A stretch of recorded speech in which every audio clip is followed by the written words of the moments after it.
What is up, guys? Today I'm going to be stripping down this giant SEEK. Don't know if I'm going to make a multi-video segment or just one video on done, but this is one that I got from a local scrapper that was going to the scrapyard. He pulled me over on my way to work. I saw the yellow forks and I said, might be something to take a look at. We're going to do a retro conversion drivetrain, and there's two ways to do it, and do whatever fits best for your budget. The first thing to do is measure your BCD and just get one narrow wide chain ring, and that might be an option for us. You don't have to ride a narrow ride if you're not going to go off-roading.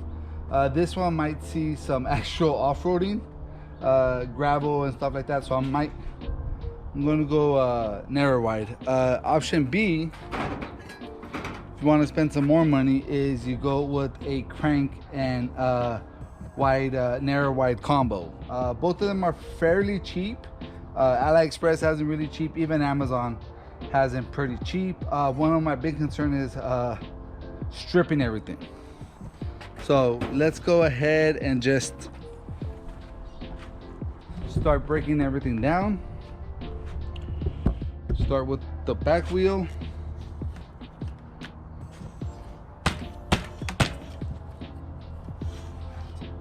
Nope.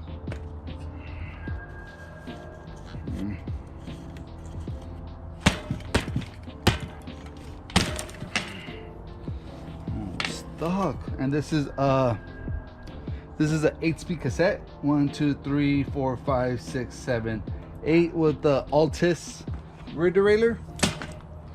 And then let's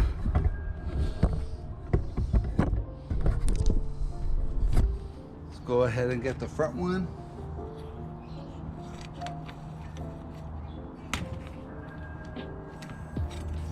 Another thing you have to consider is the rear derailleur. Now this is a 8-speed drivetrain, and we're going to eliminate the front derailleur, so that's fine. The rear derailleur we're going to replace with the Dior, just because I have it. The Altus is a decent derailleur and it'll get the job done, but because I have a Dior, I'm going to get rid of it. Also consider your front end. So this has the levers and shifters together, so I'm gonna have to change the brake levers and the shifter, unless I just want to cut that off, and I'm gonna save that. I don't know if you're getting that or not, but I'm gonna save the 3x front for a different build. So that's why I'm gonna change these guys, or else a cheaper way to do it is just cut it or leave it there. But I'm cutting it. I'm changing it just because I have it. And once again, my favorite tool, the Park Tool AWS1. I use this tool a lot, so I talk about it a lot. It literally is the tool I use the most. And we're just going to loosen up the derailleur and take off this cable end, which I did by hand, which is pretty cool. Shows how loose it is. This cable is all the way in housed, so most likely it will be a good condition when I pull it out. I don't know.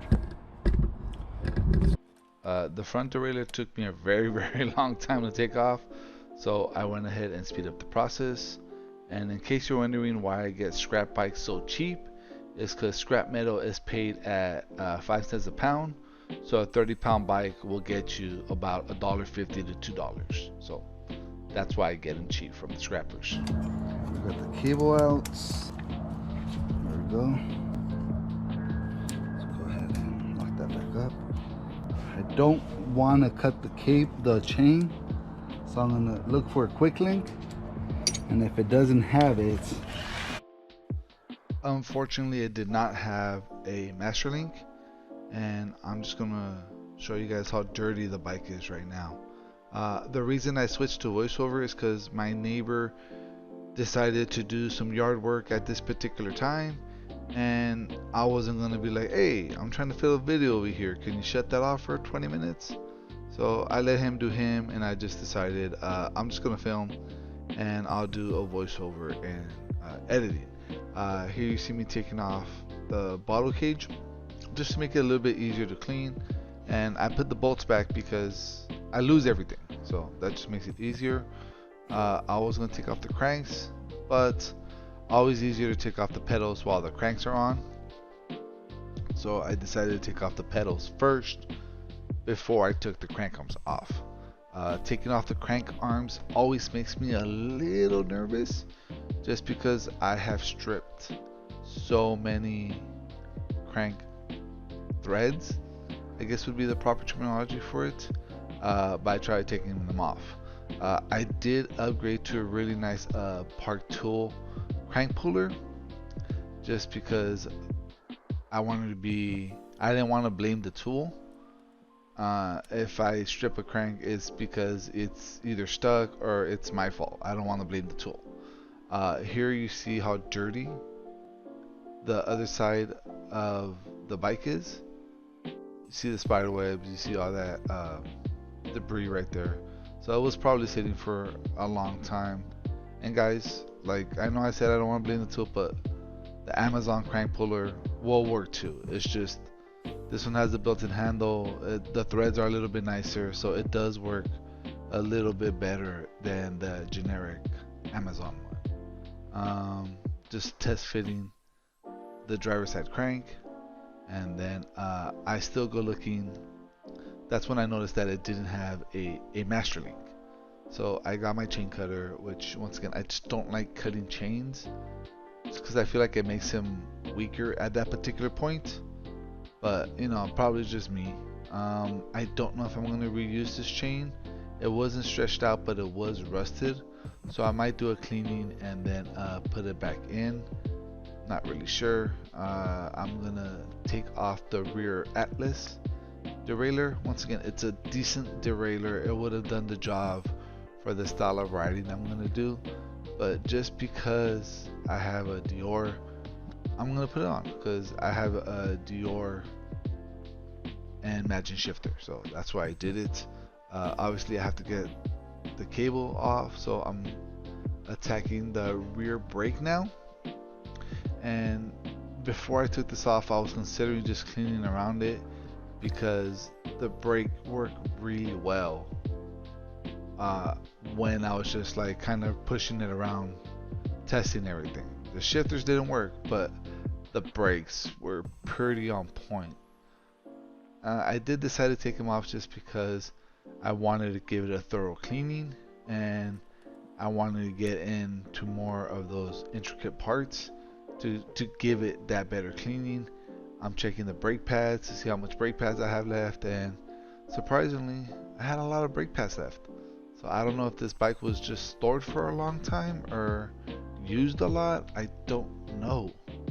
Obviously, you know, it's not, I didn't buy it off the owner, so I couldn't ask questions.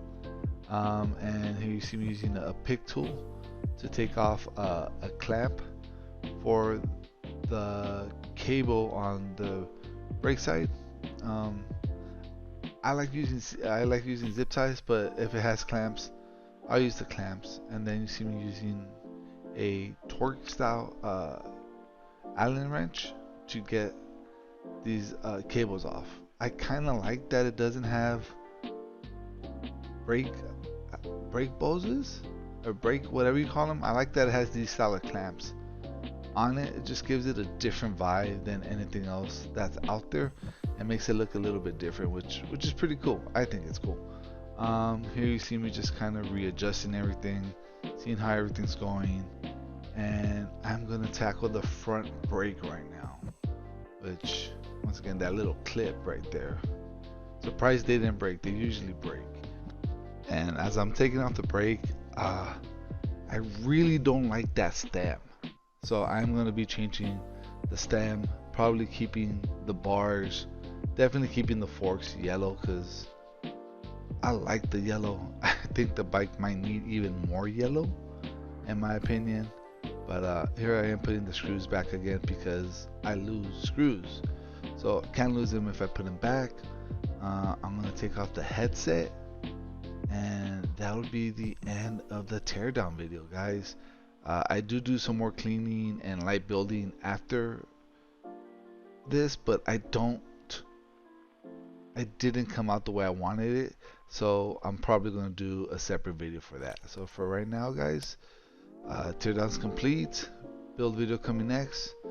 Your Show Cycles out.